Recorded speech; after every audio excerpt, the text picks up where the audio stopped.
Seanca ku bëhet rigjykimi në apelin e posaçëm, pasi gjykata e lartë prishi vendimin e dënimit për jetë për kopshtarin e kompleksit Golden, Festim Beçdili, është shoqëruar me debate. Avokati i Topandeurit Ilir Murati kërkoi ekspertim të pamjeve të sigurisë, pasi e vërteta e ngjarjes në resortin e hajrave, ku zhduk Jan Prenga sipas tij, nuk është ajo që ka sjell prokuria e posaçme në gjykatë. Kemi konstatuar një gabim të organit procedues në interpretimin e pamjeve filmike. I mbrojturi prej meje në orën 18:29 është në këmbë, nuk është në makinë tip Mercedes Vito, që do të transportoj pengun. Në asnjë moment nuk duket Festim Beçdili duke kryer veprime në automjetin që transportoi viktimën. Në orën 18:30 makina ndizet dhe bëhet gati të largohet, por Beçdili nuk ka hipur në atë makinë. I mbrojturi prej meje e pranon që kanë ndihmuar për të futur pengun Jan Prenga në makinën Range Rover tek makina tjetër, por nuk ka kryer veprime të tjera. Kjo është ose një këqyrje e gabuar ose dashakeqëse.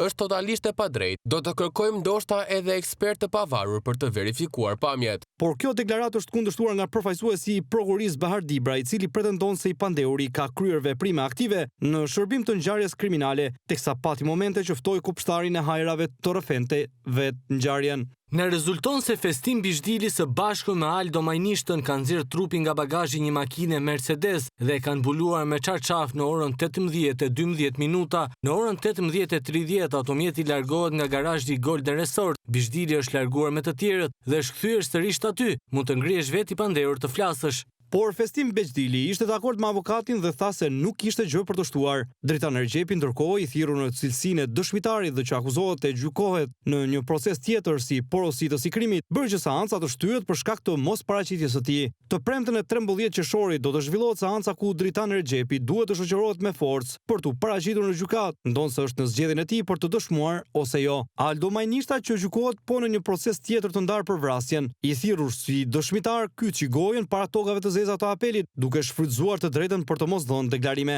Sipas pak, Festim Beçdili e di vendin ku u dërgua trupi Jan Prengës, pasi ka qenë pjesë. Për ngjarjen janë të dyshuar si organizator dhe autor Gentian Funiçi, alias Doçi, Dritan Ergjepi dhe Altin Hajri. Ky i fundit pronar i kompleksit Golden, ku ndodhi dhe krimi.